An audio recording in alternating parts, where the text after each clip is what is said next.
Okay, folks, these questions are going to come up in the order that I wrote them, and you're going to get them in a random order. So what I suggest is that you watch this video once or watch part of it to see how a couple of the questions are done, and then use your notes. Actually use your notes, write down the equations so that you can refer back to them. Don't just try and do it only looking at this screen. Okay, you need a piece of paper in front of you, you need a calculator, you need to be writing stuff down for the questions which are about calculations. Okay, right, when talking about energy transfers, the energy which is not transferred usefully is called wasted energy. Which of these is wasted for a television? So there is no elastic potential involved in a television.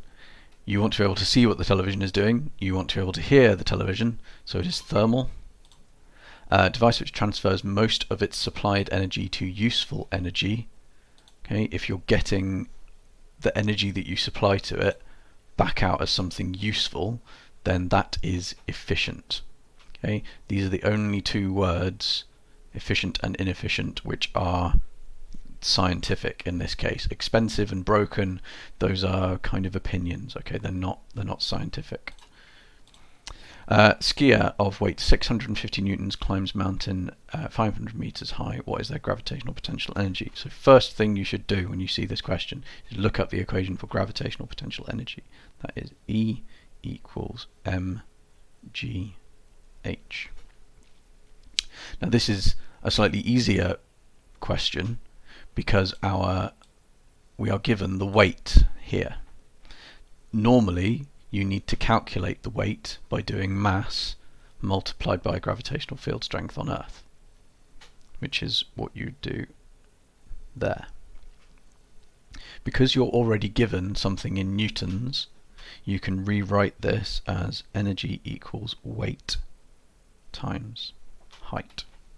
So it is 650 times 500 meters. That's 325,000 joules.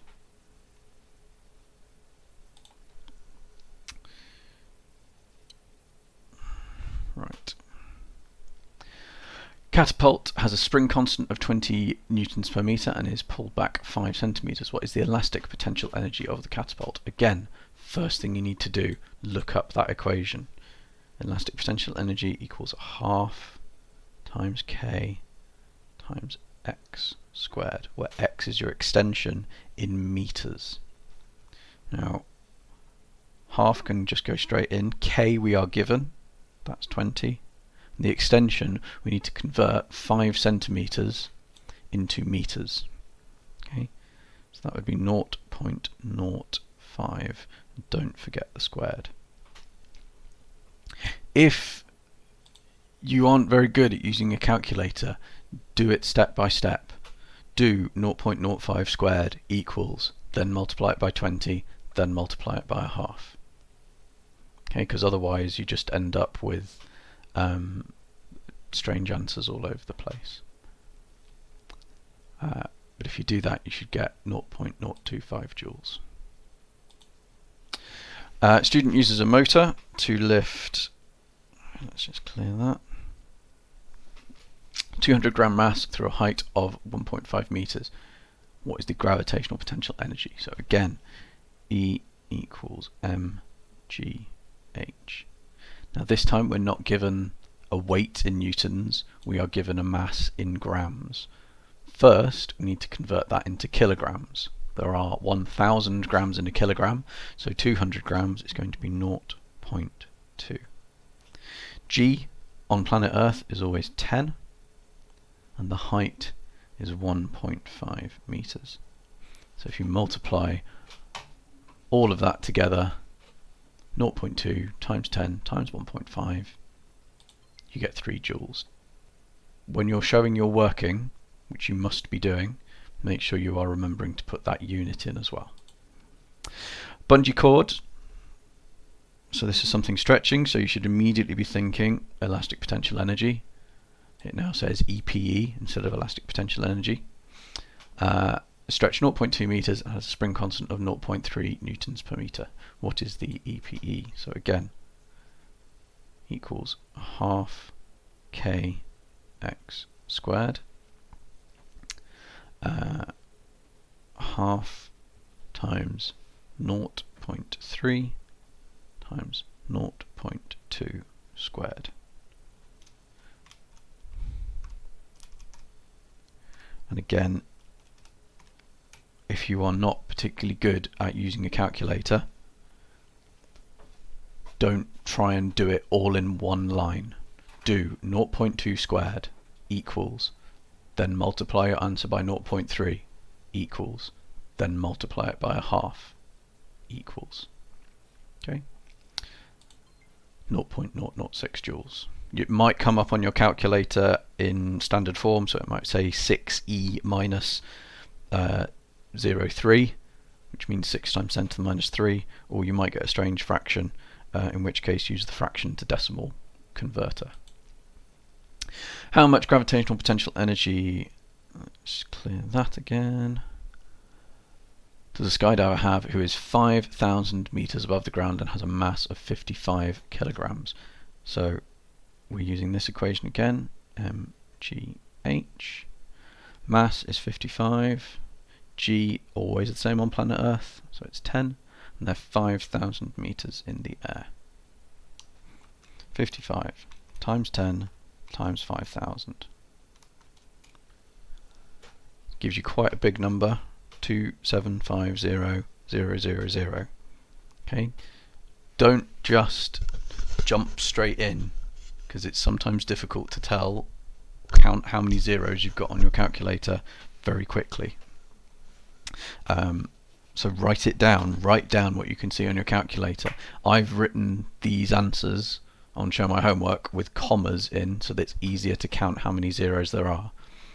Not all calculators do that, but it's that one there. Right then, kinetic energy. So we're using a new equation now, so you need to look it up either in the textbook pages that I've given you or through your notes that you have. So we've got half times mass times velocity squared. We've got the mass, which is 80 kilograms, and we've got the velocity, which is 4 meters per second. So we've got half times 80 times 4 squared. So I'll do this one step by step. If you do the 4 squared first, then you're going to get 16 here. If you do a half times 80, so just do that bit, half times 80 is 40, it's just half of it, so 40 times 16, and that's easier to put into your calculator. You get 640. Elastic potential energy, so back again.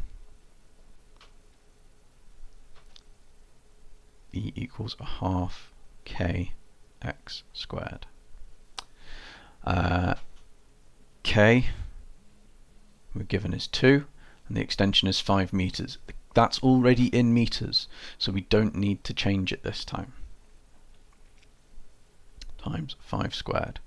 So again, we'll do this one step by step. Half times 2, it's just going to be 1. 5 squared is 25.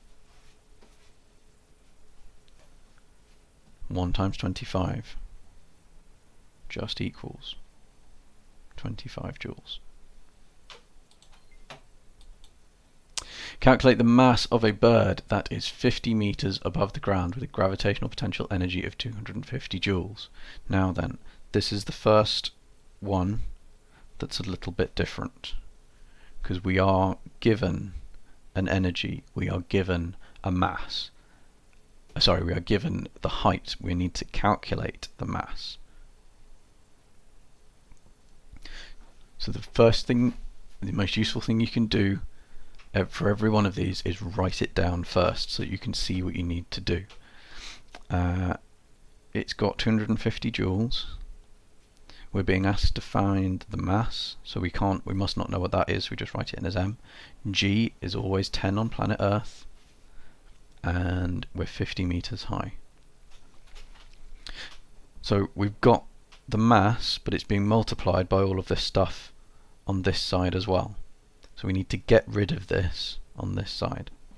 The way that we do that is by dividing both sides of the equation. So you've got this is your the left-hand side of the equation, and you've got your right-hand side of the equation over here. We want to get rid of that stuff, but we can't just delete it and go, oh yeah, the mass is 250 somethings. We need to do it mathematically. So if m is being multiplied by 10 and multiplied by 50, we need to divide it by those things to undo it. So let's make it a little bit easier. So rather than having it multiplied by two things, let's multiply those two things together and make it a bit more sensible. So m multiplied by 500 equals 250. So what must m be? If m multiplied by 500 equals 250, you might immediately go, oh, well, that means that it's a half. Or you can, it depends how you think about rearranging equations. You could think, okay, that is on the top on that side of the equation, so it means it needs to be down here on that side of the equation. Or you might do it in the way that you just say, okay, divide both sides by 500. You've got to do the same things to both sides. 500 divided by 500 is just 1, so m is then on its own. 250 divided by 500, well, 250 is half of 500, so it's just going to be half, or 0.5 kilograms. Which, if you think about it, that's a sensible mass for a bird. Yeah? You're not going to find a bird that's 125 tons. There's maybe birds that are that big, but it's a big bird. Calculate the mass of a man moving at 10 meters per second with 5,000 joules of kinetic energy. So again, we're being given the energy. It means we are going to have to rearrange the equation. It's kinetic energy, so it's half times mass times velocity squared. So we've got 5,000 joules, half times the mass is what we're being asked to find, and the velocity is 10, but don't forget that squared. Do it in little steps. 5,000 equals half times m. 10 squared is 100. So that's made that simpler. Now what we could do is, I think probably the easiest way to do it is divide both sides by 100. So divide that by 100 and divide that by 100. That's just going to cancel that. So we're going to end up with a half times m on that side of the equation. 5,000 divided by 100 is just going to cancel out those zeros. So you get 50 equals a half times m. So m multiplied by a half equals 50, which means that m must be 100. 100 kilograms. Quite a large mass for a person. Person's normally about 70 or 80 kilograms, but maybe this person does a lot of cycling. Right then, next. Bungee cord, so we're looking at springs, half kx squared. Stretches by 1 meter and has 1,000 joules. So the 1,000 is our energy, and we're being asked to find the spring constant. So k is the thing that we're trying to figure out. It's been stretched by 1 meter. Don't forget to square it, but 1 squared is just going to be 1. So we can just rewrite this as 1,000 equals half times k. K has been multiplied by a half to equal 1,000, then it must have been twice as big to start off with. So 2,000, and that's 2,000 newtons per meter. Right then, falling brick. is falling at 20 meters per second. Calculate the kinetic energy if the mass is 4 kilograms. So again, write down the equation. 1/2 times m times v squared. Back to not having to rearrange it anymore, okay, because it's asking us to find the energy. 1/2 times the mass, which is 4 kilograms, multiplied by the speed, the velocity, which is 20. So again, do it step by step. 1/2 times 4, put 20 squared into my calculator, and I get 400. Do 1/2 times 4, that's just going to be 2. 2 times 400, don't even need a calculator now, 800 joules. Kangaroo jumps 1.8 meters, has a mass of 90 kilograms. What is the GPE? So again, back to not having to rearrange it at all. Energy equals mass times gravitational field strength times height.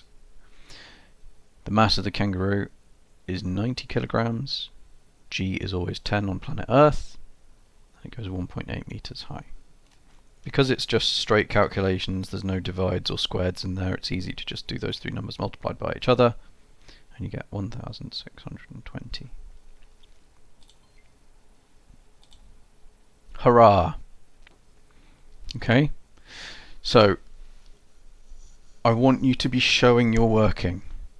You need to submit something like what I have been doing on this side over here. I don't just want to see a quiz submitted with 100% and no working. I would rather see a quiz that didn't quite make 100% but lots of working submitted than seeing a quiz that's made 100% and nothing submitted at all. Okay, that will make me deeply suspicious.